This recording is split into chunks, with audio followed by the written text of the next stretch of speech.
for giving us as our leader and teacher, the one who's in America, in the person of the most honorable and humble Elijah Muhammad. I want to thank Brother Brinkman at the outset for doing a wonderful job at opening up our eyes and giving us a good preliminary basic understanding of the aims and the objectives of the Honorable Elijah Muhammad. And also, I'm thankful to Allah for seeing so many out here tonight, especially just before Christmas. You know, it's next to a miracle when you get this many of our people together so close to Christmas, interested in anything whatsoever that's serious. But actually what this shows is the change that's taking place among the so-called Negroes, not only here in New York, but throughout America, throughout the entire world. Throughout the entire world today, dark mankind is waking up and undergoing a new type of thinking. And this new type of thinking is creating new approaches and new reactions that make it almost impossible to figure out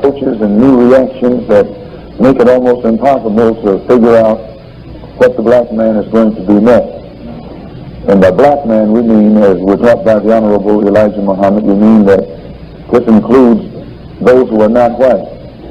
He teaches us that black is the basic color in all colors. Black is the foundation or the basis. And all of our people, or all of the people who have not yet become white, are still black, or are at least part of the black nation.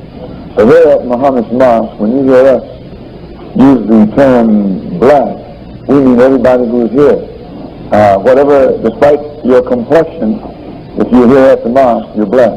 Because the only ticket you need to get into Muhammad's Mosque is to be black. So if you got in, you know you're black. You may not have known you were black before you came here. In fact, very few of our people really look upon themselves as being black. They think of themselves as practically everything else on the color spectrum except black. And no matter how dark one of our people may be, you never hear him call himself black. But now that the Honorable Elijah Muhammad has been teaching among the so-called Negroes, you find our people at all complexions running around here bragging about, I'm a black man. Well, this shows you that a new teaching is taking place and that there is new thinking among the so-called Negroes. If just yesterday you would have to admit that it was very difficult to get our people to refer to themselves as black, and then now all of a sudden you find all of us of all complexions not apologizing for being black, but bragging about being black. Well, there's a new thinking that has sprung up here in America among the so-called Negroes. And the one who is actually the author of this new thinking is the Honorable Elijah Muhammad. It is what he is teaching that's making our people for the first time proud to be black. And what's most important of all, for the first time, it makes our people want to know more about black, want to know why black is good, or what there is about black that's good. I might stop right here to point out, some of you may say, well, I come out here to listen to some religion of Islam, and all I hear you talk about is black. We don't separate our religion from our color, nor do we separate our color from our religion. The white man doesn't. The white man never has separated Christianity from white, nor has he separated white from Christianity. When you hear the white man bragging about, I'm a Christian, he's bragging about he's a white man. And the average Negro, when you hear him bragging about he's a Christian, he's bragging about he's a white man. Well, he wants to be white. And usually those Negroes who brag like that, I think you'll have to agree, their songs and the things that they sing in church bear out that they have a greater desire to be white than anything else. My mother was a Christian, and father was a Christian. And I used to hear them when I was a little child sing songs, Wash Me White as Snow. My father was a black man, and my mother was a black woman. But yet the songs that they sang in their church were designed to fill their heart with a desire to be white. So many people, especially our people, they would get resentful to hear us say something like this. But then, rather than get resentful, All they have to do is think back over many of the songs and much of the teaching and the doctrine that they were taught while they were going to church, and they have to agree that it was all designed to make us look down at black and up at white. So the religion that we have, the religion of Islam, the religion that makes us Muslims, the religion that the Honorable Elijah Muhammad is teaching us here in America today, is designed to undo in our mind what the white man has done to us. It's designed to undo the type of brainwashing that we had to undergo for 400 years at the hands of the white man in order to bring us down to the level that we're on today. So, when you hear us when you hear us often refer to black, and almost in a boastful way, and actually we're not boasting, we're speaking of it in a factual sense, all we're doing is telling the truth about our people. Yeah, whenever you exalt black, that's not propaganda. When you exalt white, that's propaganda. Because no one can give biological evidence that there is any basis to elevate white or place white above everything else. But you can give biological evidence to show where black actually is the stronger and the superior of the two, if you want to make that kind of comparison. So never think ill of the person whom you hear representing the Honorable Elijah Muhammad if an overemphasis seems to be placed upon black, but rather sit and analyze and try and get an understanding. The Honorable Elijah Muhammad teaches us that of all the things the black man can study, or any man can study for that matter, history is best qualified to reward all research. You have to have a knowledge of history no matter what you're going to do. Anything that you undertake, you have to have a knowledge of history in order to be successful in it. The thing that has made the so-called Negro in America fail more so than any other thing is your and my lack of knowledge concerning history. We know less about history than anything else. There are black people in America who have mastered the mathematical sciences, have become professors and experts in physics, are able to toss students out there in the atmosphere, out in space. They're masters in that field. We have black men who have mastered the field of medicine. We have black men who have mastered other fields. But very seldom do we have black men in America who have mastered the knowledge of history of the black man himself. They are experts. We have among our people those who are experts in every field. But seldom can you find one from among us who is an expert on the history of the black man. And because of his lack of knowledge concerning the history of the black man, no matter how much he excels in these other sciences, he's always confined. He's always relegated to the same low rung of the ladder that the dumbest of our people are relegated to. And all of this stems from his lack of knowledge concerning history. What made Dr. George Washington Carver a Negro scientist instead of a scientist? What made Paul Robeson a Negro actor instead of an actor? What made Ralph Bunche, or makes Ralph Bunche, a Negro statesman instead of a statesman? The only difference between Bunche and Carver and these others whom I just mentioned, they don't know the history of the black man. Bunche is an expert, an international politician, a politician on the international level, but Bunche doesn't know himself. He has no knowledge of the history of his own people. He can be sent all over the world by America to solve problems for America, or to solve problems for other nations, but he can't solve problems for his own people in this country. Why? What is it that ties our people up in this way? The Honorable Elijah Muhammad says it boils down to just one word: history. When you study the history of Bunche, his history is different from the history of the black man who just comes here from Africa. And if you notice, Bunche was in Atlanta, Georgia during the summer, NAACP convention. He was Jim Crow. He was segregated. He was not allowed to go in a hotel down there. Yet there are Africans who can come here black as night and go in some of these cracker hotels. Well, what is the difference between Bunche and one of them? The difference is Bunche doesn't know his history. And they, the Africans, do know their history. They may come here out of the jungle, but they know their history. They may come here wearing sheets with their head all wrapped up, but they know their history. You and I can come out of Harvard, but we don't know our history. And the basic difference in why we are treated as we are, one knows his history and one doesn't know his history. The American Negro doesn't know his history. The American so-called Negro is a soldier who doesn't know his history. He's a servant in America who doesn't know his history. He's a graduate from Harvard or Columbia or Yale or Howard or Tuskegee who doesn't know his history. And because he doesn't know his history, he's confined. He's limited. He's held under the control and the jurisdiction of the white man who knows more about the history of the Negro than the Negro knows about himself. But when you and I wake up, as we're taught by the Honorable Elijah Muhammad, and learn our history, learn the history of our kind as well as the history of the white kind, then then the white man is at a disadvantage and we're at an advantage. The only thing that puts you and me at a disadvantage is our lack of knowledge concerning history. So one of the reasons, one of the missions, one of the objectives of the Honorable Elijah Muhammad here in America is not only to teach you and me the right religion, but to teach you and me history. In fact, do you know that if you and I know history, we know the right religion? The only way right now that you can become confused, become mixed up and not know which religion belongs to God is if you don't know history. In fact, you have to know history to know something about God. You have to know history to know something about God's religion. You have to know history to know something about God's people.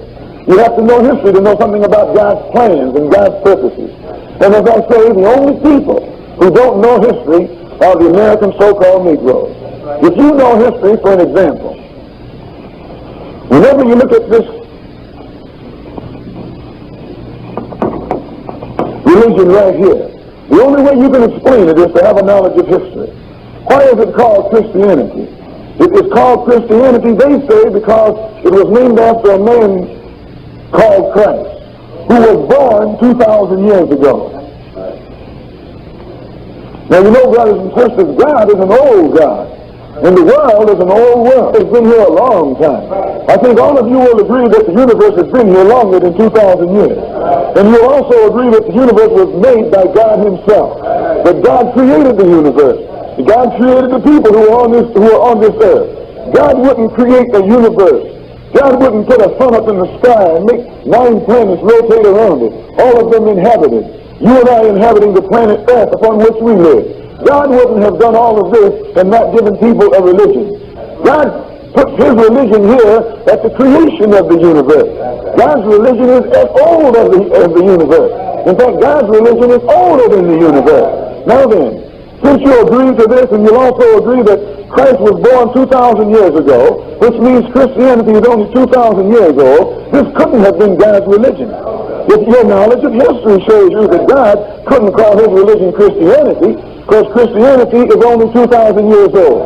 So if this is the case, then what was God's religion called before the birth of Christ?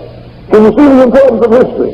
Why, if you didn't know history, you'd think that this was God's religion. And you'd be running around here practicing this, wondering why everybody doesn't practice this. Because some people have a better knowledge of history than others do. It is only the people whose knowledge of history is limited who try and jump up and say that Christianity is the name of God's religion. If Christianity hasn't always been the name of God's religion, it now isn't the name of God's religion. God doesn't change the name of his religion. God doesn't even change his religion. God doesn't change his mind. God's mind is made up from the beginning.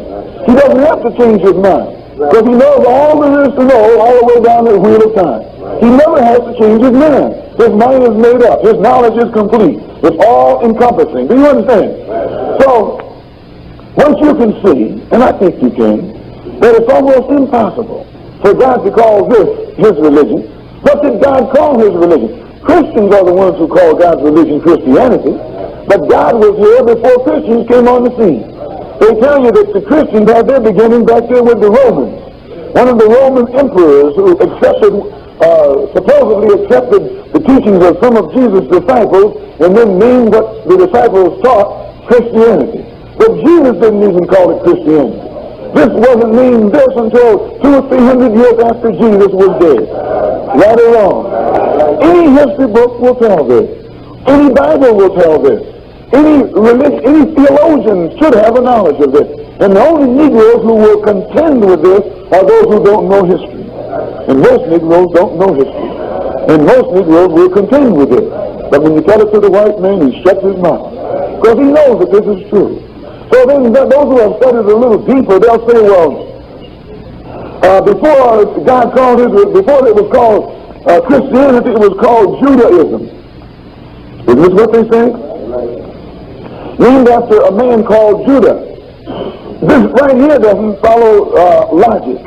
If Christianity became named this after Christ was born, and before Christ was born the religion was called Judaism, then that means that this got its name from the son of Jacob, whose name was Judah. But history tells us that Jacob was serving God before Judah was born, which shows us that Jacob's religion couldn't have been Judaism, and Isaac was Jacob's father. He was serving God also before Jacob, his son, was born.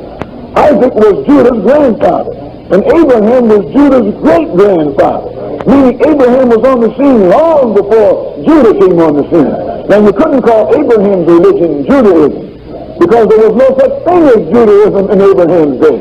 There was no such thing as Judaism in Isaac's day, or in Jacob's day. Do you understand?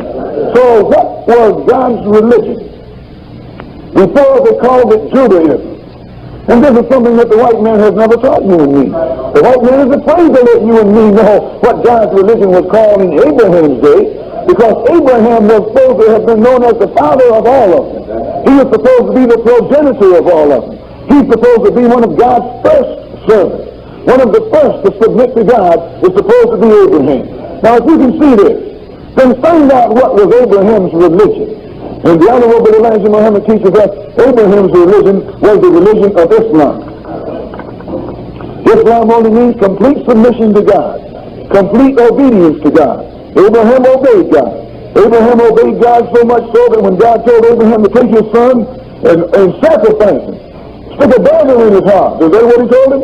Abraham took his only son up on the mountain and was going to sacrifice him to God, showing you that he believed in Islam. What does Islam mean? Obey God. Submit to God. So that this name here, if you notice, has no connection, no association with the birth of a man. This is not a man's name. This doesn't come from a man. This comes from a man. Buddhism was named after a man called Buddha. Confucianism was named after a man called Confucian. Right or Confucius, right or wrong.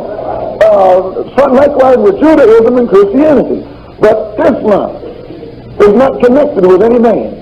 Islam is independent of any man. Islam is an act, which means submit completely to God or obey God. And when you say your religion is Islam, that means you're a Muslim. So, to clarify this, what must you do? You must have a knowledge of history. If you don't have a knowledge of history, you're running around calling yourself a Christian, swearing you're serving God. Or you run around saying that your religion is Judaism, you swear you're serving God. If your religion is Christianity, you follow in Christ. If your religion is Judaism, you follow in Judah. If your religion is Buddhism, you follow in Buddha. Do you understand? And they're all dead. And if you follow them, you'll die too. This is where it leads you. Wherever your leader is, that's what happens to you. Now, we who follow the Honorable Elijah Muhammad, we believe in Islam. We don't believe in Muhammad. We believe in Islam. He teaches us the religion of Islam. Do you understand the difference? These people they believe in Christ. They believe Christ is God. Oh yes, they do. That he was born of the Blessed Virgin. That's what they believe. Didn't have a father, just a spirit.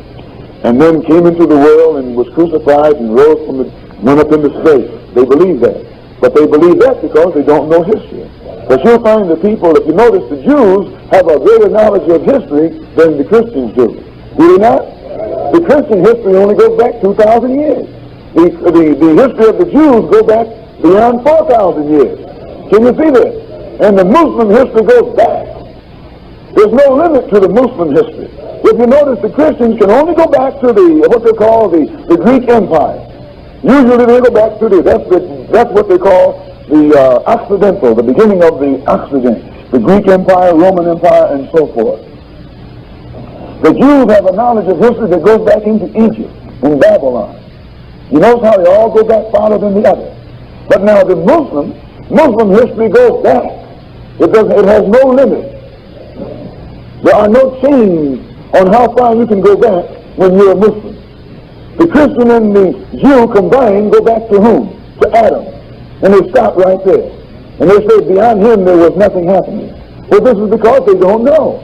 But the more history they assume, the greater their knowledge of history is, this has an influence on the type of religion that they accept. You understand? All praise is due to Allah. Another example. What makes the royal family of Europe or any country differ from the peasants?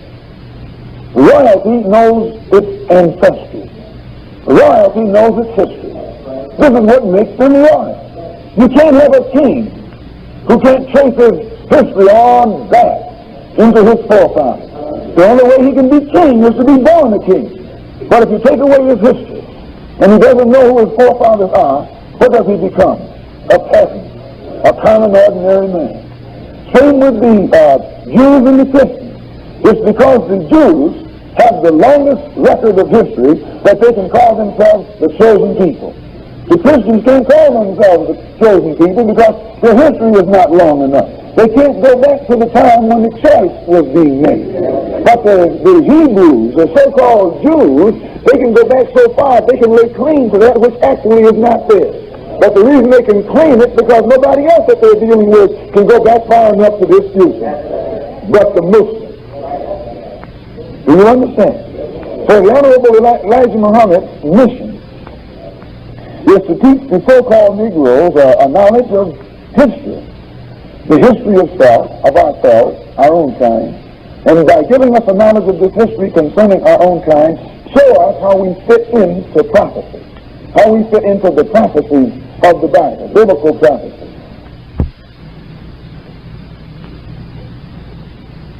Which means, when you go in one of these churches, usually they name their church after some word in this Bible. Big Rock Baptist Church, or Drinking at the Well Baptist Church. They got all those kind of names, right? Friendship Baptist, Union Baptist,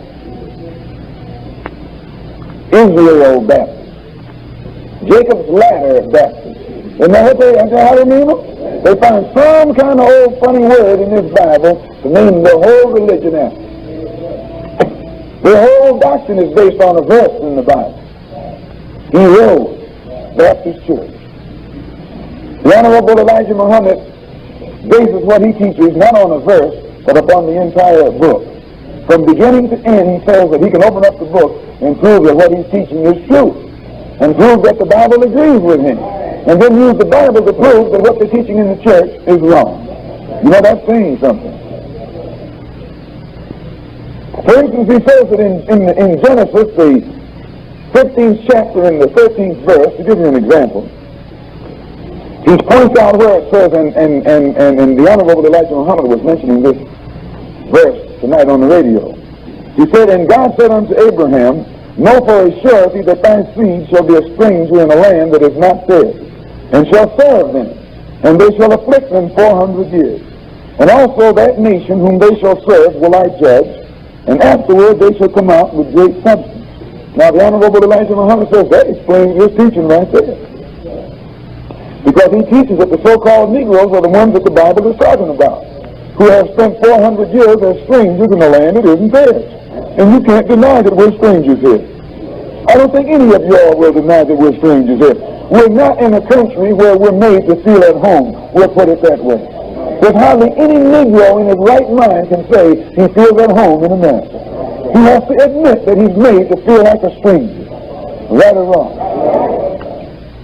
Well, this is what God told Abraham. This is what God told Abraham would happen in this day and time. Remember, Abraham's religion was Islam. Abraham wasn't a Jew. Abraham wasn't a Christian. Abraham wasn't a Buddha.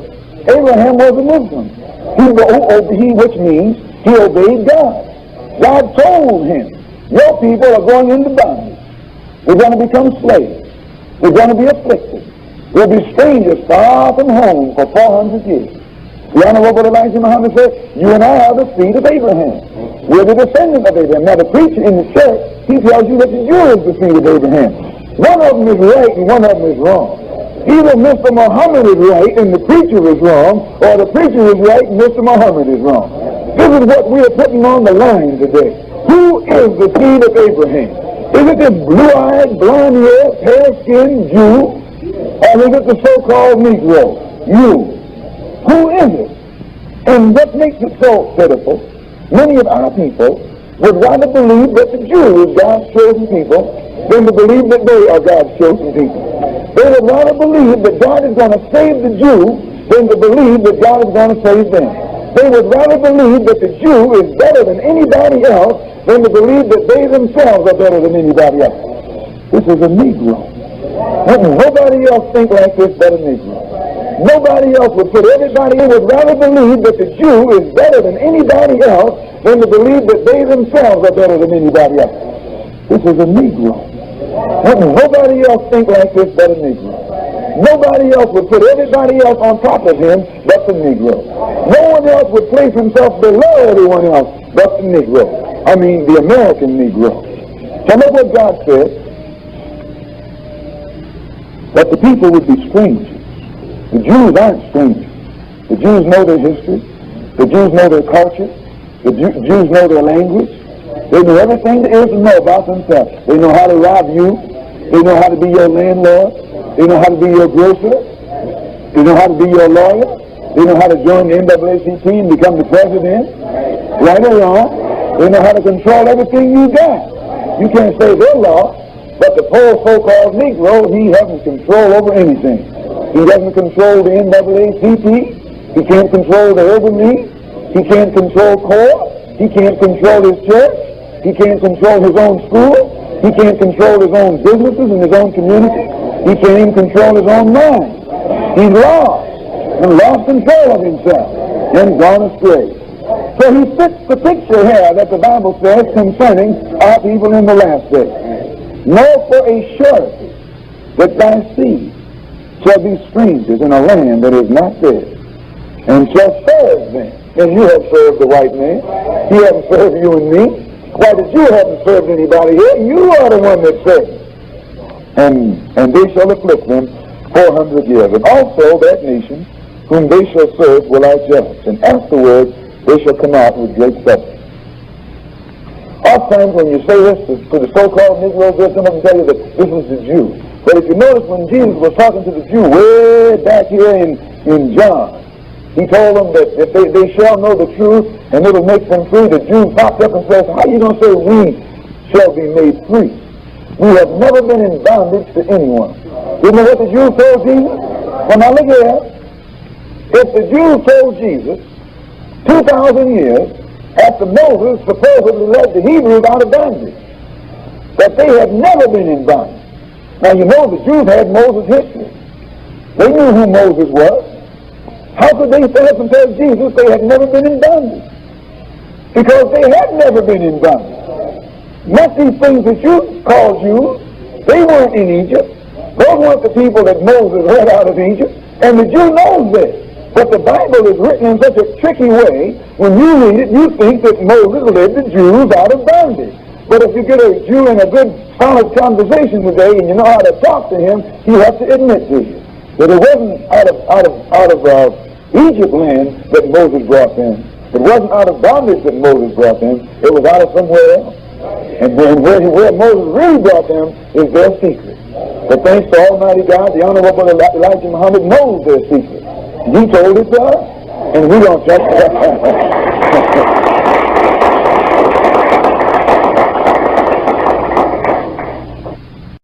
If the Bible says that God is going to judge that nation, the nation that enslaved his people,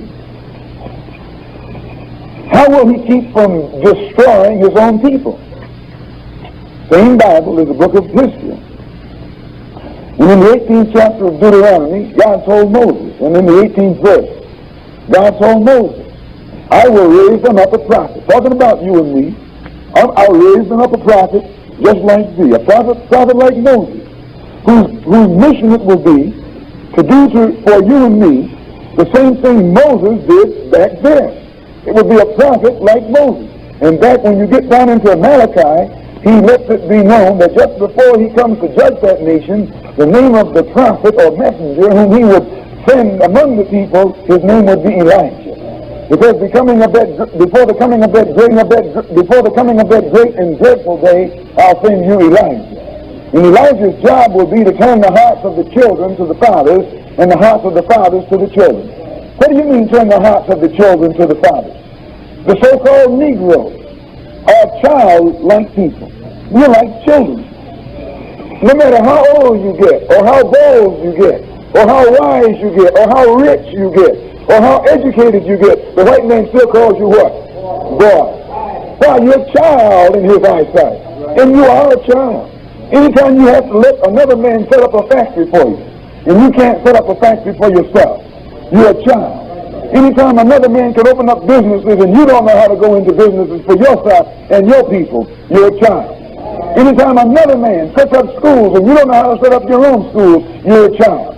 Because a child is someone who sits around and waits for his father to do for him what he should be doing for himself, or what he's too young to do for himself, or what he's too dumb to do for himself. So the white man, knowing that here in America all the Negro has done, and this is, I hate to say it, but it's the truth. All you and I have done is build churches and let the white man build factories. You and I build churches and let the white man build schools. You and I build churches and let the white man build up everything for himself. And then after we build the church, we got to go and beg the white man for a job. And beg the white man for some education. Am I right or wrong? That's a shame. It's too bad, but it's true. And it's history. So it says that these childlike people who will be children following after the white man, it says in the last day that God will raise up Elijah. And Elijah's job will be to turn the hearts of these children back toward their father. Elijah will come and change our minds. He'll teach us something that will turn us completely around. When Elijah finds us, we'll be easy to lead in the wrong direction, but hard to lead in the right direction. But when Elijah gets through teaching the lost sheep or the lost people of God, he'll turn them around. He'll change their mind. He'll put a bone in their back. He'll make them throw their shoulders back and stand upright like men for the first time. It says he'll turn the hearts of these children toward their fathers and the hearts of the fathers toward the children. This is something that the Honorable Elijah Muhammad is doing here in America today. You and I haven't thought in terms of our forefathers. We haven't thought of our fathers. Our brothers are back home. Our fathers are in the East. We run around here begging the great white father. You never hear black people in this country talking or speaking or thinking in terms of connecting themselves with their own kind back home. They're trying to make a contact with the white man. Pick up on that. That's true. Trying to make a contact, trying to make a connection with the white man. Trying to make a connection with a kidnapper who brought them here. Trying to make a connection with actually the man who enslaved them. You know, that's a shame. It's pitiful, but it's true. The Honorable Elijah Muhammad says that when Elijah comes, the book says when Elijah comes, what Elijah would do would be to teach these people the truth. And the truth that Elijah would teach to the people would be so strong, it would make all this other stuff that the preachers are talking about sound like a fairy story. Elijah would open the people's eyes up so wide that from then on a preacher couldn't talk to them. And this is really true. Do you know people have come to Muhammad's mosque, and no matter whether they believe in what Mr. Muhammad is saying or not, they never can go back and sit in the church. This is true. What the Honorable Elijah Muhammad does is turn on the light. And when he turns on the light, it enables us to see, to think, and to be able to see and think for ourselves.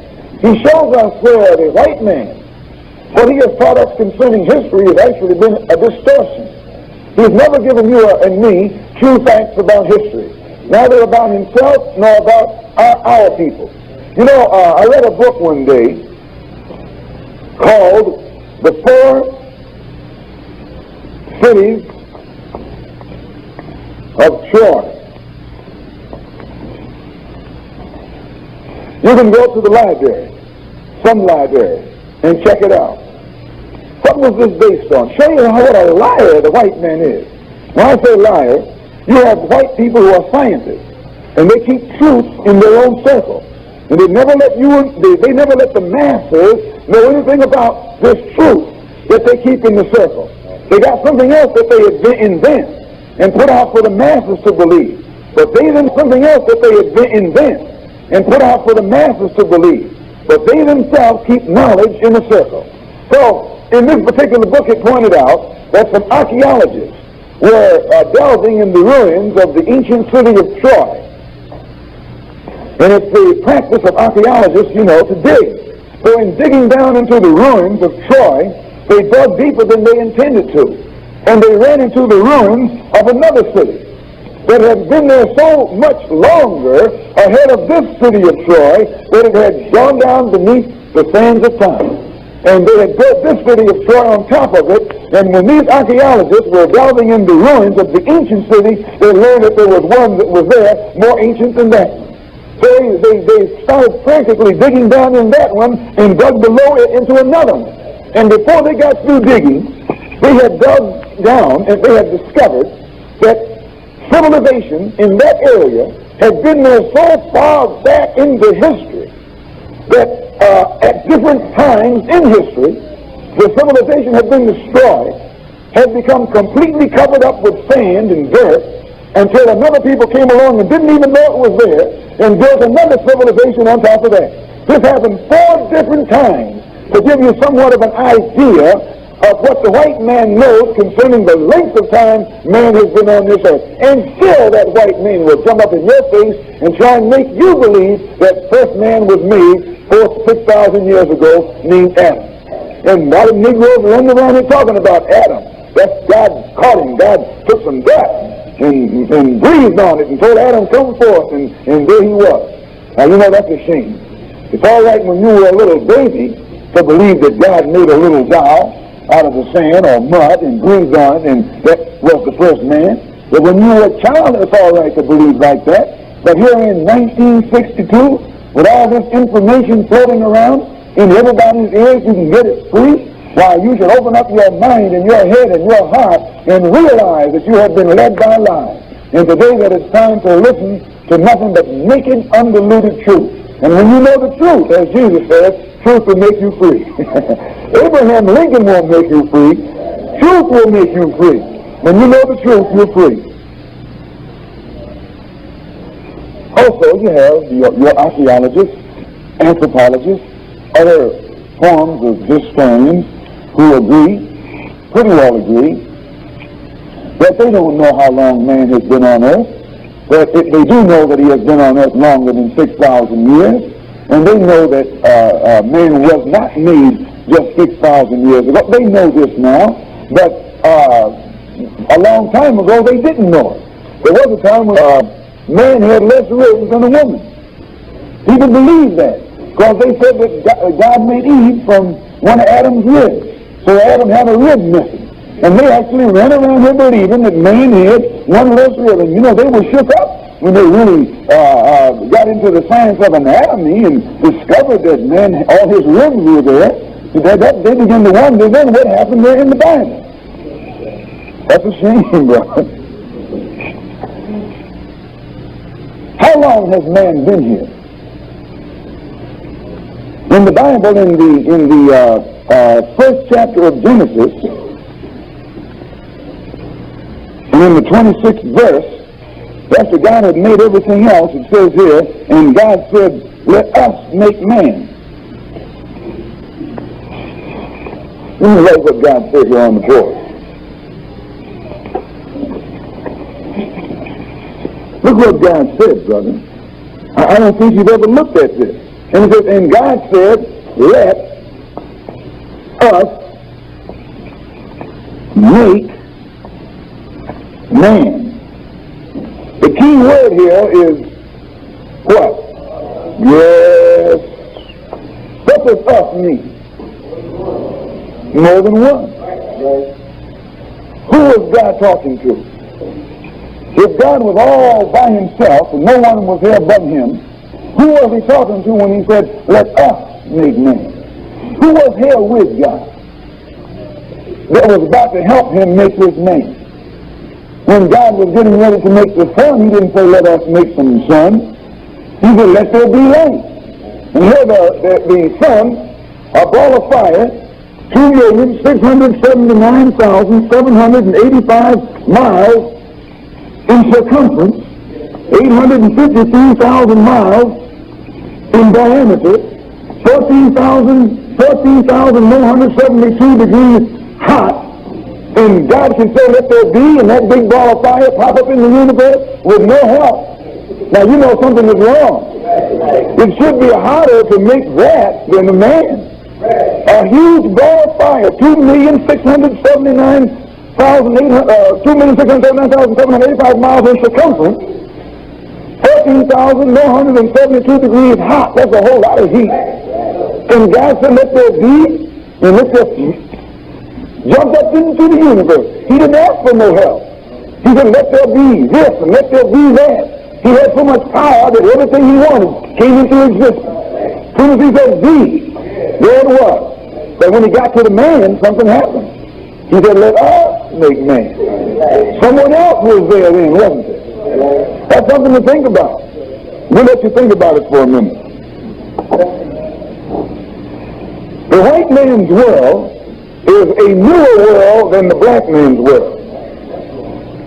If this man that they said that they were about to make, and he said, we'll make him how? In our image, showing you that there's somebody there with him. In our likeness, showing you that still somebody is there with him. Let us make man in our image and in our likeness. Let us make him look like us. He won't be the same as we are. He'll be our image. That's God talking, right? He's talking to somebody. You know, I'm thankful to Allah for raising up the Honorable Elijah Muhammad and making us see these things that we could never see before. The birth of the white race has always been a secret. The Honorable Elijah Muhammad says that the birth of the white race is shrouded in the story of Adam. The story of Adam hides the birth of the white race. And because you and I have never been taught to look into a thing and analyze a thing, we took the story of Adam exactly as it was and thought that God made a man named Adam 6,000 years ago.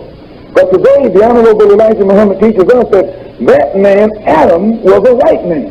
But before Adam was made, the black man was already here. And that's not easy, that's not hard to see. The black man always sees, the white man will even tell you that. Because he refers to Adam as the first one. He refers to the Adamites as those who came from that first one. And he refers to the pre-Adamites as those who were here before Adam. Right or wrong? Those people that were here before Adam. And he always refers to these people as Aborigines, which means what? Black folks. You never find a white Aborigine. Rather, Aborigines are called natives, or they're always dark-skinned people. You and I are Aborigines. But you don't like to be called an Aborigine. You want to be called an American. Aborigine actually means from the beginning. It's two Latin words. Ab meaning from, origine meaning the beginning. And aborigine is only the term applied to those dark-skinned people who have been on this earth since the beginning of the universe. You know, that's going way back. You know, what you mean, since the beginning of the universe? The Honorable Elijah Muhammad teaches us that just as we pointed out there a moment ago, the black man has been here a long time. He never has had a beginning, but the white man has never had a knowledge of the history of the black man. It's like a father and a son. If the father is 50 years old, and the son is only 10, the father knows everything there is to know about his son because he was here before his son was born. The son only knows what has happened during his own 10 years. He only knows what went on before his arrival from what his father tells him. It's the same way with the black man and the white man. The black man's been here a long time, but the white man has been here a short time. Now, the white man only knows about himself what he's been told, and he hasn't been told anything. He came to himself up in the caves of Europe. He can't get any information that goes beyond the caves.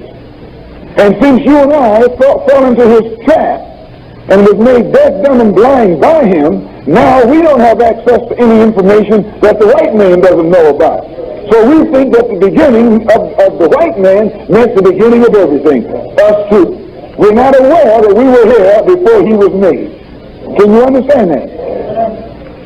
The Honorable Elijah Muhammad teaches us that back 66 trillion, since you and I fell into his trap and was made deaf, dumb, and blind by him, now we don't have access to any information that the white man doesn't know about. So we think that the beginning of the white man meant the beginning of everything. Us too. We're not aware that we were here before he was made. Can you understand that? The Honorable Elijah Muhammad teaches us that back 66 trillion years ago. Trillion, how much is trillion? Not hundreds, but nor thousands, nor millions, nor billions, but 66 trillion years ago, the black man was here then. But at that time, like we have the sun, which is the center of the universe, and the planet that we live on here called Earth, next to the black man was here then. But at that time, like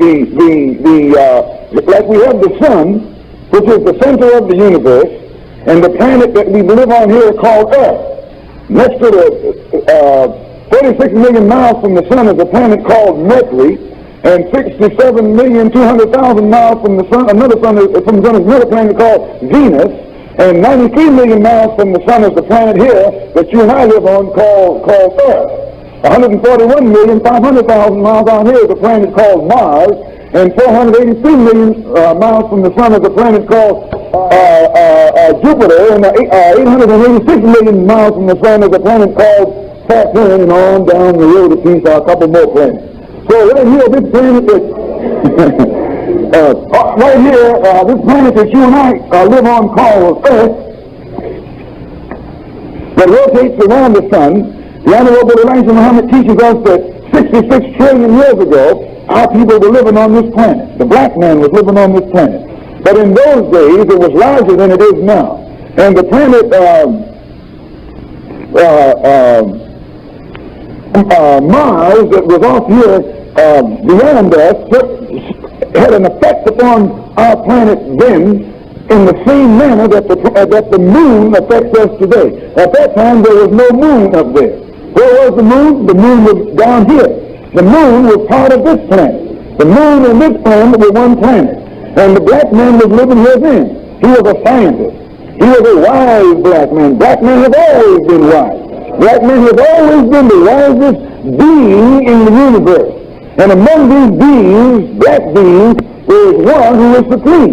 He's referred to as the supreme. So the Honorable Elijah Muhammad said that a wise black scientist 66 trillion years ago began to argue with the other scientists because there was something we wanted the people of Earth to speak a certain language. And because they wouldn't agree, he wanted to destroy civilization. So this scientist drilled a shaft into the center of the Earth and filled it with high explosives and set it off. He was trying to destroy civilization. He was trying to destroy the black man. But you can't destroy the black man. The black man can't destroy himself. The black man has the most powerful brain in the universe. There is no intelligence more powerful than the intelligence of the black man. And because of this, the black man can't even create a thought that will destroy him. He's indestructible. You can blow up everything and the black man will still be here. You just can't get away from him, brother. So the Honorable Elijah Muhammad said they filled the earth with high explosives and set it off. And when it was exploded, the piece that you and I today call moon was tossed out into space, and it rotated around the earth. It still rotates around the earth. It came from the earth. It was blasted right out from the earth. And as it was blasted out from the earth, it turned over and over and over, and all of the water that was on it came along with the earth, stayed with the earth, so that the piece that was blasted out there has no water on it today. And because it has no water on it, it has no civilization on it, has no life on it. You can't have life where there's no water. Water is the source of life. Where there's no water, there's no life. Where there's no life, there's no civilization. Can you understand that? So this dead piece, called moon by us today, turning over and over and over, losing all of its water, all of the water coming with this piece. The Honorable Elijah Muhammad says that this piece, the earth that we remained on, shifted, it dropped 36,000 miles in the pocket that we remained in. And as it dropped, and all of the water came with it, it left the situation where today, he says, the earth that we now live on weighs 6 trillion tons. The weight of it is 6 trillion tons. And as it makes its way around the sun, the strong power of the sun's rays striking the equator causes the planet to turn on its own axis at the speed of 1,137 and a third miles per hour. Now you would say that, and he teaches us that the square mileage of the earth is 196,940,000 square miles, which means only 57,255,000 square miles of land pick up out of 139,785,000 square miles of water. 3/4 of the earth's surface is covered with water, part of the water that left the moon and came with the earth. So you may say, well, how come, since it's the natural law for water to seek its own level, why doesn't it overrun the land? The Honorable Elijah Muhammad says that as the earth speeds around the sun, turning on its axis 1,037 and a third miles per hour, it creates gravity, and the strong attracting power of the sun pulls on the waters of the earth, pulls them up into the sun and up into the earth's atmosphere in a fine mist to make it eye can hardly detect. And as this water gathers in the earth's atmosphere, it then distills and comes back to earth. After it gets heavier than the atmosphere in which it is in, it distills and comes back to the earth in the form of water, hail, or rain, or snow. All of the water that you see coming up the sky went up into the sky. Everything that's coming down on the earth got up there by leaving the earth. Do you understand? And he teaches us that it comes back down in the form of hail or rain or snow or whatever else you have, depending upon the temperature of the current of atmosphere that it was in. He says that at night the moon, the gravitational pull of the moon takes over. And because the power of the moon is not as great as that of the sun, once the attracting power of the sun is absent at night, then the moon takes over. And since it can't pull the waters up like the sun does, it still has that magnetic pull, and it causes the waves that you see out there on the ocean to churn. This is the moon that does that. The moon makes the waves go up and down. It never lets them level out. If it leveled out, it would overrun the land. It also causes the shifting of the tides. This is the pull of the moon upon the waters of the earth. If it weren't for the attracting power of the sun and the moon upon the earth, why, the waters would overrun the land and drown out civilization. All of this was done by man himself, not some mystery God, but a black man set this up. And you and I have been running around here in the trap that the white man put us in, thinking that the only one who can do anything either is a mystery God, and what the mystery God doesn't do, the white man does. The Honorable Elijah Muhammad said that all the time that this was going on, there was no white man. White man was nowhere on the scene. He says that when the moon was blasted away and we came along with the earth, in fact, one tribe was destroyed. Prior to the time that the explosion took place, there were 13 tribes. In the explosion set off 66 trillion years ago, the 13th tribe was destroyed. And then all of the time down through the wheel of time since then, there were 12 tribes. Until 6,000 years ago. And 6,000 years ago, a scientist named Yaqub created another tribe on this earth.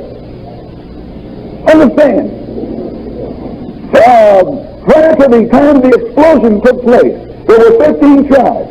But the 13th tribe was destroyed in that explosion.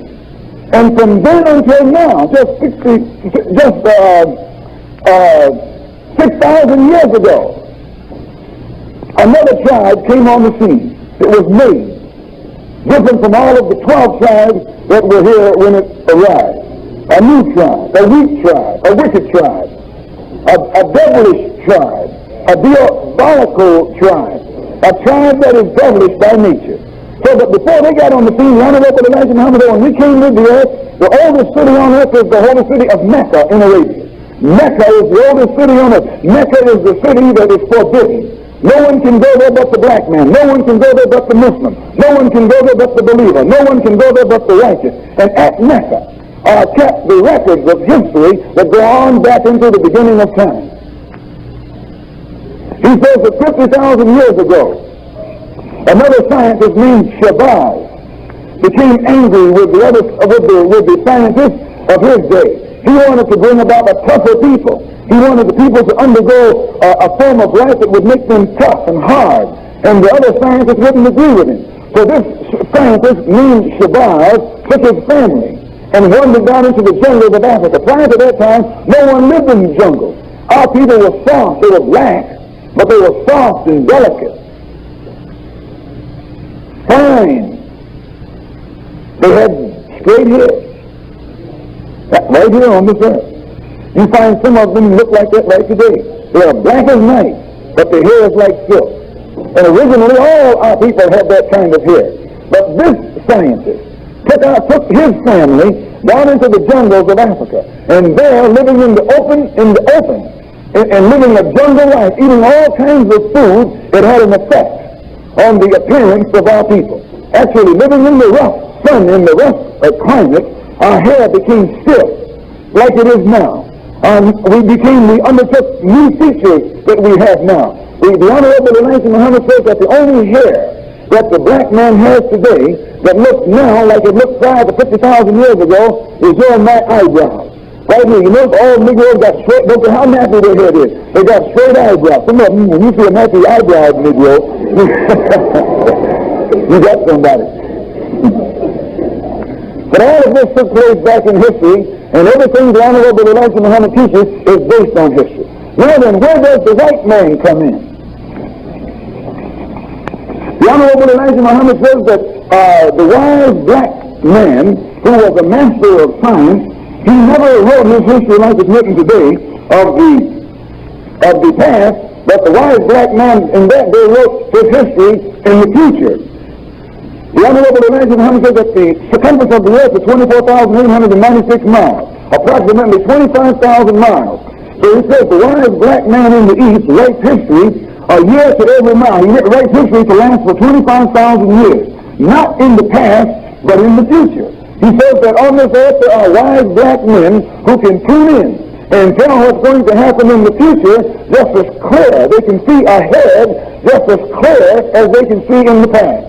And every 25,000 years, he says that civilization reaches its peak, or reaches its perfection. And at this time, the wise black man can hear a pin drop anywhere on the planet Earth. And they sit down and write history to last for 25,000 years. After this history has expired, they put it in a vault at the holy city of Mecca and write a new history. This has been going on and on and on and on and on.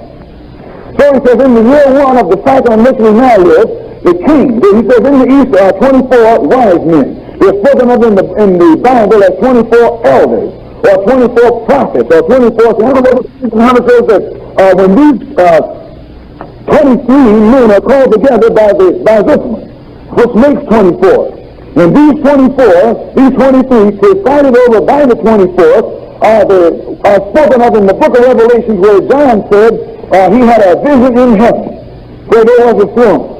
And around the throne were 24 seats, and on the seats sat 24 elders. These 24 elders that are called angels are actually 24 wise black men who live right here on this earth. But no one knows who they are. At the end of every 25,000 years, this one calls all of them into conference. And they sit down at the holy city of Mecca. And the history for the past 25,000 years has expired. And it's time to write a new history. So these scientists begin to tune in on the population of the planet Earth. And he says that back in this day, at that time, there were 5 billion people on this earth, all of them black. Not a white man in sight. 5 billion people, not a white man in sight. So he says that when these 24 scientists begin to tune in, they look down through the wheel of time, they can tell not only what the people on this earth are thinking, but they can tell what their children are thinking, what their unborn children's children are thinking, what their unborn children's children's children are thinking. They can look right down through the wheel of time and tell minute by minute, hour by hour, day by day, week by week, month by month, year by year, for 25,000 years exactly what is going to take place. And they discovered that in the year 8,400 to come, they would register among the 5 billion black people, 70% would be satisfied and 30% would be dissatisfied. And out of that 30% would be born a wise black scientist named Yaqub. And Yaqub would teach among these 30% dissatisfied from whom he would come and create a new race, start a new world, and a new civilization that would rule this earth for 6,000 years to come. So they brought these findings back to the king. It was put in the book, and by the way, that which is written to last for 25 years is called Holy Quran. The Honorable Elijah Muhammad said that this was put into the history, and then when the year 8,400 came, Yaqub was born. When Yaqub reached the age of 6 years old, he was playing in the sand one day with 2 pieces of metal, 2 pieces of steel. At this time, he discovered what is known as the law of magnetism, that unlike attracts and like repels. 2 objects that are alike repel each other, like 2 women repel each other. But man and woman attract each other. Unlike attract and like repel. Yaqub discovered this. So Yaqub knew that all he had to do was make a man unlike any other people on this earth, and because he would be different, he would attract all other people. Then he could teach this man a science called tricknology, which is the science of tricks and lies. And that this weak man would be able to use that science to trick and rob and rule the world. So Yaqub turned to his uncle and said, when I grow up, I'm going to make a man who will rule you. And Yaqub's uncle said, what can you make other than that which will cause bloodshed and wickedness in the land? And Yaqub pointed to his head and said, I know that which you know not. Yaqub was born with a determined idea to make this man, because it had been predicted 8,400 years prior to his birth that he would be born to do this work. So he was born with this idea in him. And when his uncle realized that this was he about whom it was prophesied, his uncle submitted. The Honorable Elijah Muhammad says that Yaqub went to school in the East. He studied the astronomical sciences, mathematical sciences, and the generation of man. He discovered that in the black man, there are 2 germs. In the black man, there's a brown man. In the black man, or the black germ, which is the strong germ, there's a weak germ, a brown germ. Yaqub was the first one to discover this. And Yaqub knew that by separating that brown one from the black one, and then grafting the brown one until it became lighter and lighter and lighter, it would eventually reach its lightest stage, which is known as white. And when it got to that stage, it would be weak. And because it was weak, it would be susceptible to wickedness. And then Yaqub could take that weak man that he made and teach him how to lie and rob and cheat, and thereby become the ruler of all the rest of the world. So the Honorable Elijah Muhammad teaches us that Yaqub began to preach. At the age of 16, he began to preach over there in Arabia, in the East. He preached among the 30% who were dissatisfied and got many of them to follow him. As they began to listen to Yaqub's teachings and believe it, his teaching spread. His followers grew, and it created confusion in the land. So the Honorable Elijah Muhammad said that so much confusion came into existence over there that they threw Yaqub's followers in jail. And as fast as they were thrown in jail, they taught more people. So the teaching spread in jail. Finally, Yaqub was put in jail under an alias. And one day the Honorable Elijah Muhammad says that the thing began to get out of hand, and the authorities went to the king and told him that they couldn't control these people. But they had the leader of the people in jail right now. And the king said, look, take me to him. And when the king went to the jail where Yaqub was, he greeted Yaqub. Assalamu alaikum, Mr. Yaqub. I know you're Mr. Yaqub. And Yaqub said, while they can frown, I am Yaqub. And the king said, look, I come to make an agreement with you. I know that you are the one that it is written or predicted would be on the scene in this day and would create a new race and there's nothing we can do to stop it. But in order for us to have peace, we want to make an agreement with you.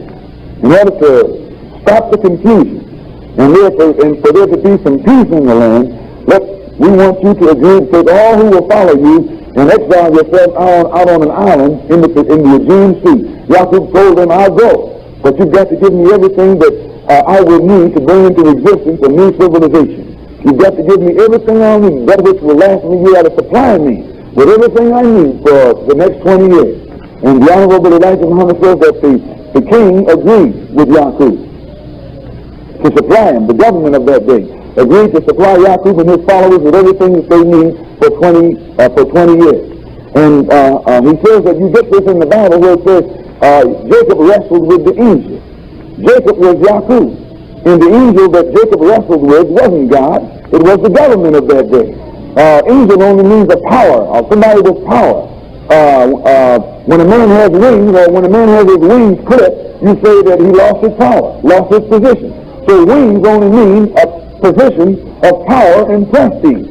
So when it says that Yaqub wrestled with the angel, angel is only used as a symbol to hide who it was Jacob was really wrestling with. Jacob was wrestling with the government of that day. And he made the government of that day give him everything he needs to last him and his followers for 20 years. Just like the Honorable Elijah Muhammad is telling the government of this day that they got to give us everything we need in our own separate territory to last us for 20 to 25 years. You say, so the Honorable Elijah Muhammad teaches us that Yaqub agreed, the government agreed. Yaqub took all of his followers down to the sea. And he says that the Honorable Elijah Muhammad says that Yaqub took 59,999 of his followers down to the seaside, with himself made 60,000. He piled them in boats and took them out to an island in the Aegean Sea called Pilar. In the Bible it's called Patmos. When you read in the book of Revelation where John on the island of Patmos for the word of the Lord, that was Yaqub. What was John doing on the island of Patmos? John was Yaqub. John was out there getting ready to make a new race. He says, for the word of the Lord. What was the word of the Lord? The word was that in the year 8,400, a new man would be made. A new race would be made. And when Yaqub and his followers got out there, his followers realized that Yaqub was wiser than any man of his day. And they recognized him as a god. He was a god to them. So when you look there in the Bible where it says, and God said, let us make man, that was Yaqub too. Not the supreme being. It wasn't the supreme being who made the sun that said, let us make man. When the supreme being made the sun, he said, let there be light. He said he was supreme. He was independent. He needed no help, no associates.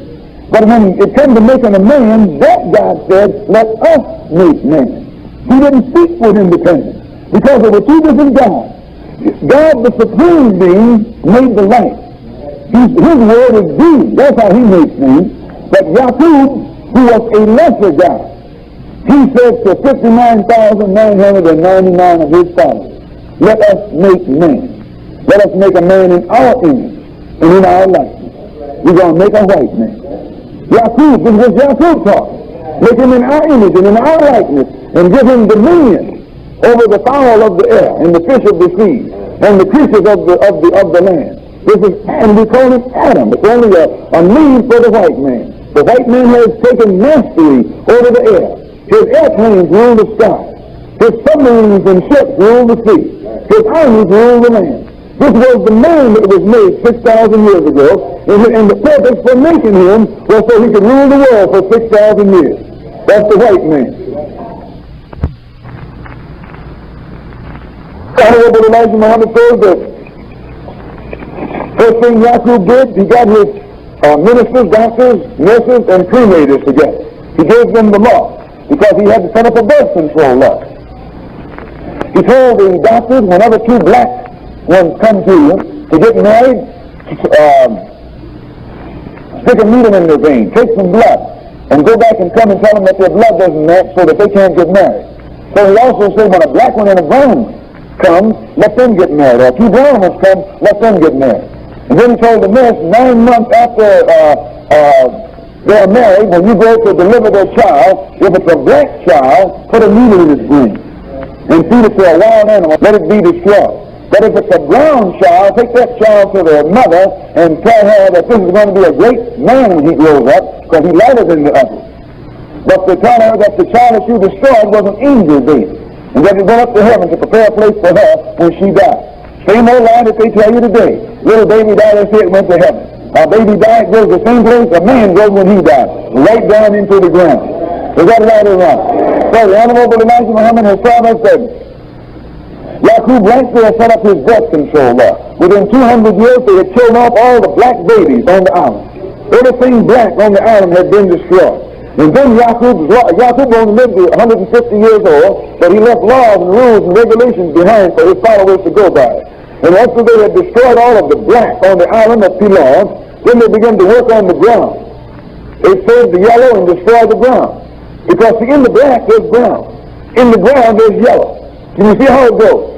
The darkest one always has a lighter one in it. So in the black man there's a brown man. In the brown man there's a yellow man. In the yellow man there's what? A white man. Oh yeah. Getting weaker all the time.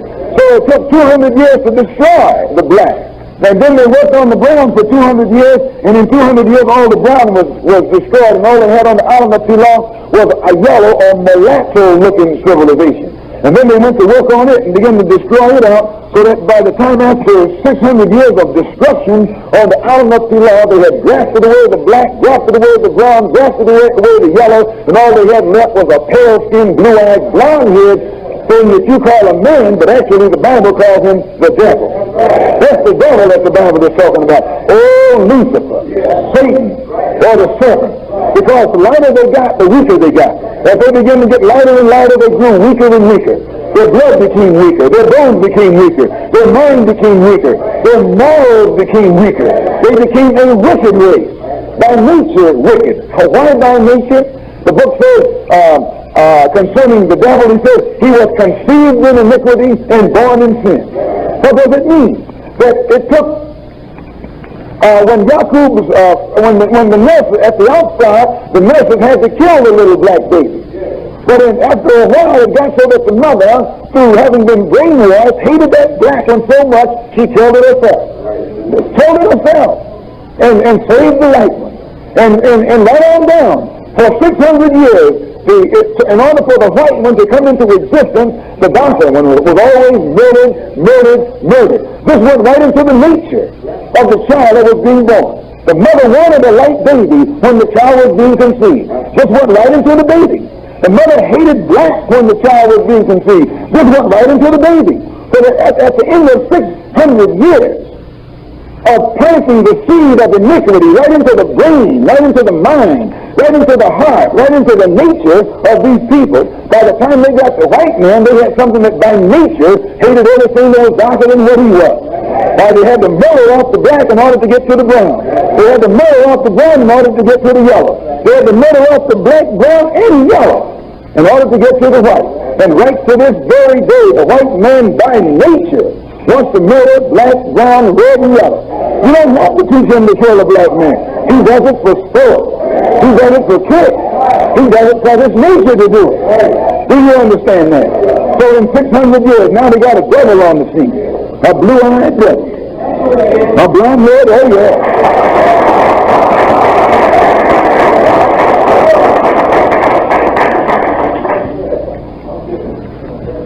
It was out here on the island of Pilon. After Yaqub was dead. Yaqub was their father, but he never saw them, they never saw him. When the Bible, Yaqub was their God. When the Bible says no man has seen God, that's what it means. No white man has seen their God. None of them saw Yaqub, because Yaqub only lived to be 150. That means that no man can see God, the supreme being. While the book of Revelation said when he comes, every eye will see him. So the Honorable Elijah Muhammad says that after these devils got drafted, now we're not going to call them white anymore, we call them what they are. The white, that's their color. The devil, that's what they are. These are not white people. You're not using the right language when you say the white man. You call it devil. When you call him devil, you call him by his name. Then you got another name, Satan. Another name, serpent. Another name, snake. Another name, beast. All these names are in the Bible for the white man. Another name, Pharaoh. Another name, Caesar. Another name, Frenchman, Englishman, American. All those are just names for the devil. So after they were out there for 600, after they had been made and grafted, and Yaqub was dead, then they packed up the bag and he made it back into civilization. Yaqub had left them some laws how to go by. He left them a science called technology, how to divide and conquer. Yaqub told these people in his books, all you got to do to take over the world is lie. Go back among the black people. Take your woman and send her to the black man's woman, and let her lie about the neighbor across the street. And then send another woman to that woman to lie on this woman to that woman. And when they get through spreading those lies, and they all start fighting and killing one another, you tell them, let you be the mediator. This is the trick the white man used. It all comes from Yaqub. See, he's an underdog. He's a minority. And the only way a minority can rule a majority is got to divide the majority. This is the trick that the white man was born to execute among dark mankind here on this earth. Yaqub said, when you go back among them, lie one on the other, and when they start fighting each other, ask them to let you be the mediator. And as soon as you become the mediator, then you're the boss. White man has done this trick everywhere. Here in America, to the Indians. He sent one priest to the Indians in New York, and another priest to the Indians in Pennsylvania. And both of them would tell lies to both Indians. And the Indians who had never been at war with each other would start beating the tom-tom, the war drum. And then as they got ready to come together and fight, the priest would run in and say, let me be the mediator. The New York Indians, you move out to Minnesota. And the Pennsylvania Indians, you move out to Oklahoma. That would leave the whole state of New York and Pennsylvania for the white man. You see how he does it? He's all over the world. He does it. He's a mediator. He's an instigator and a mediator. He instigates division and dissension. And as soon as they start fighting one another, he says, okay, I'll settle it. If you don't think so, look all over the world right now. Every place on this earth, you got a division. South Korea, North Korea. South Vietnam, North Vietnam. Right or wrong? He is the one that makes this division. He don't let nobody get together. But when it comes to his kind, it's united. United States. Meaning all white people are united. United States of Europe, or European Common Market.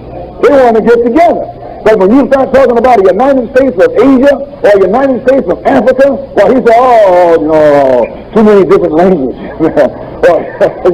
Y'all don't have nothing in common. You see how he does it? He always discourages unity among others. But he encourages unity among his own kind. United we stand. That don't mean you.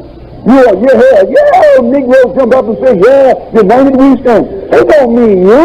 That means the white man. The white man is the one who stands united. So the Honorable Elijah Muhammad said that these devils went back into Arabia. When they got there, they started telling lies. They started confusion. And in 6 months' time, they had turned heaven into hell. Oh yeah, had so much fighting going on among our people, brother, it became hell. We never did fight each other. We loved each other. We're in harmony with each other. And when these devils came back into our midst, they turned our paradise into a hell. So it was taken to the king, and the king looked in the book and said, well, these are Yaqub's people. They were made to do what they're doing, and the only way we'll have peace is to get rid of all of them, put them all to death. So the king gave the order for all of the devils to be rounded up. And by devil now I mean all those blue-eyed, blonde-haired, white things. He gave orders for them to be rounded up there in the east.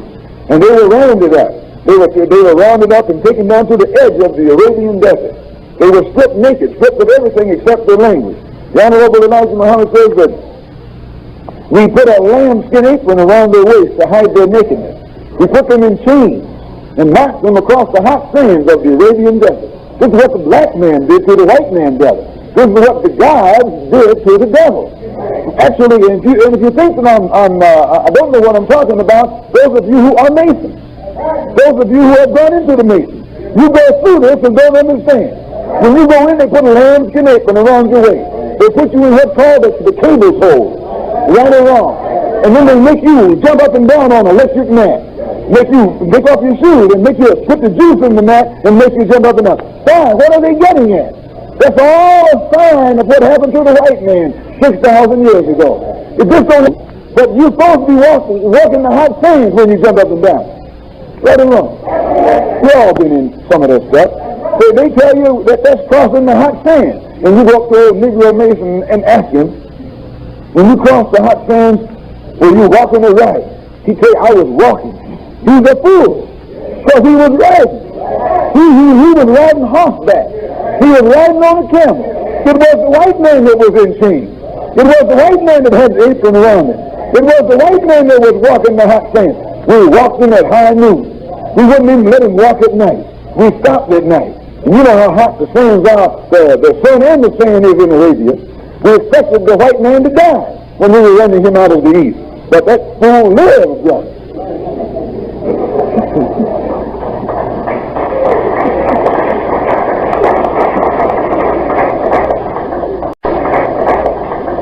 He lived. A lot of them died on the desert. And I might come back in the Masonic. All of this is tied up in the Masonic ritual. When a man gets initiated into the higher degrees of that order, he goes through this. They put on the chains, they put on the apron, and they darken him up and pretend to be driving him across. And then when he gets up to the top order in those degrees, they tell him what it means. As a white man, they tell the white man what it means. A white Shriner or a white Mason what it means. The Negro never learns what it means. But it actually points back toward the time when the white man, who is the devil, as they say, was cast out of the garden. When the Bible says Adam sinned and was cast out of the garden, this is what it is meant. And an angel was put at the east gate to keep him from coming back in when the white man was run out of the east by the Muslims 6,000 years ago into the caves of Europe. The people called Turks were put there at the straits of the Dardanelles with swords. And any old devil that they caught trying to come back across the water, smack, off went his head. The book tells you that the angel had a flaming sword. And any time any of them tried to come back across, they were put to death. So the Honorable Elijah Muhammad says that the white man went down into the caves of Europe and lived there for 2,000 years on his all fours. Within 1,000 years after he had gotten up there, he was on his all fours. Couldn't stand upright. You watch your old cracker today. Crackers don't walk upright like black people do. They're about to. Every time you look at them, they look like they're going right down on their all fours. But those who have had some education, they straighten up a little bit because they're taught how to straighten up. But a black man can be the most dumb, illiterate thing you can find anywhere, and he still walk like $1 million. Because by nature he's upright. By nature he stands up. But a white man got to be stood up. You got to put a white man on the square, but the black man is born on the square. Can we prove it? Yes.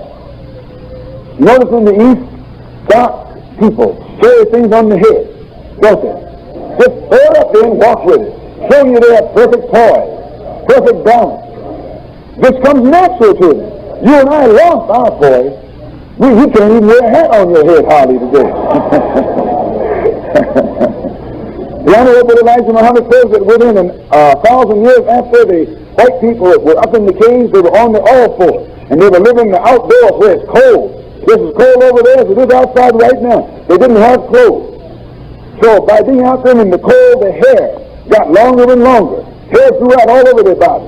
By being on their all fours, the end of their spine began to grow. They grew a little tail that come out from the end of their spine. Oh yes, this was the white man, brother, up in the caves of Europe. He had a tail that long. You ever notice anything that walk on its all fours has a tail? That was straighten up don't have a tail. Because that when you get down, see, you just make that spine come right on out. And by him being on up there just like a dog, he was crawling around up there. He was hairy as a dog. He had a tail like a dog. He had a smell like a dog. And couldn't nothing get along with him but another dog. The Honorable Elijah Muhammad says that all the beasts up in Europe wanted to kill the white man. Oh yeah, they tried to kill the white man. They were after the white man. They hated the white man. So he says that what the white man would do, he'd dig a hole in the hill. That was his cave. And his mother and his daughter and his wife would all be in there with the dog. The only thing that made friends with the white man was the dog. Everything else hated him.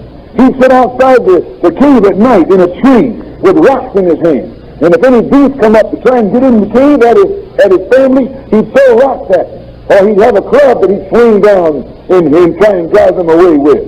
But the dog stayed in the cave with his family. The dog, and it was then, during that time, that the dog and the white woman amalgamated. The white woman went with the dog while they were living in the caves of Europe. And right to this very day, a white woman will tell you there ain't nothing she loves better than a dog. They tell you that a dog is a man's best friend. A dog isn't a black man's best friend. God is a black man's best friend. That a dog is the white man's best friend.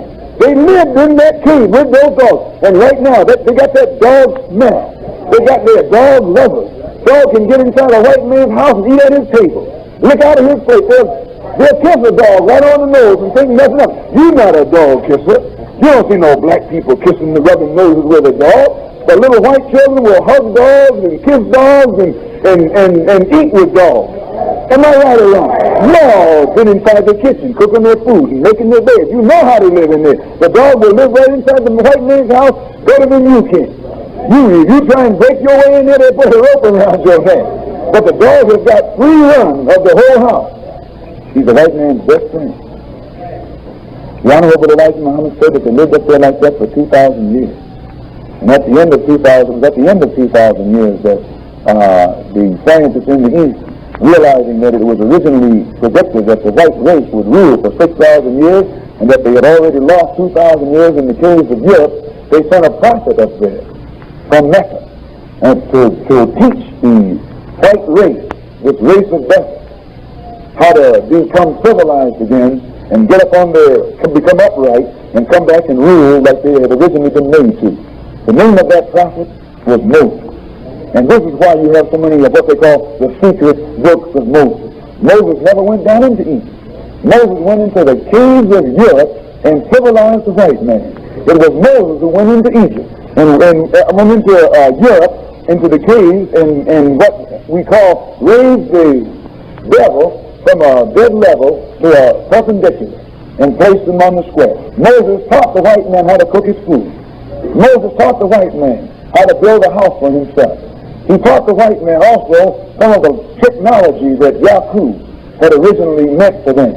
And it was Moses who put the white man back on the road towards civilization and told him that he's supposed to rule for 6,000 years, that much of his time had already been lost, but that at the end of time, one would come who would destroy the whole white race. Moses taught them this. Now this is why when the Jews, 2,000 years later, the Jews were looking for the Messiah. And they thought that Jesus was the Messiah. And they put him to death because they knew when the Messiah comes that the Messiah was going to destroy that whole race of death. The Jews knew this. So they put him to death, thinking that they could stop him from destroying them. But actually they made a mistake because Jesus 2,000 years ago wasn't the Messiah. Their time wasn't up 2,000 years ago. Their time would not be up until 2,000 years later, the day and time that we're living in right now. So, brothers and sisters, my time has expired. I just wanted to point out that the white man, a race of devils, was made 6,000 years ago. This doesn't mean that to tell you that they were made, that this implies any kind of hate. They're just a race of devils. They were made 6,000 years ago. They were made to rule for 6,000 years. Their time expired in the year 1914. The only reason God didn't remove them then was because you and I were here in their country. And God gave them an extension of time. Not them an extension of time, but they received an extension of time to give the wise men of the East the opportunity to get into this house of bondage and awaken the lost sheep. Once the American so-called Negroes have been awakened to the knowledge of themselves and of their own God and of the white man, then they're on their own.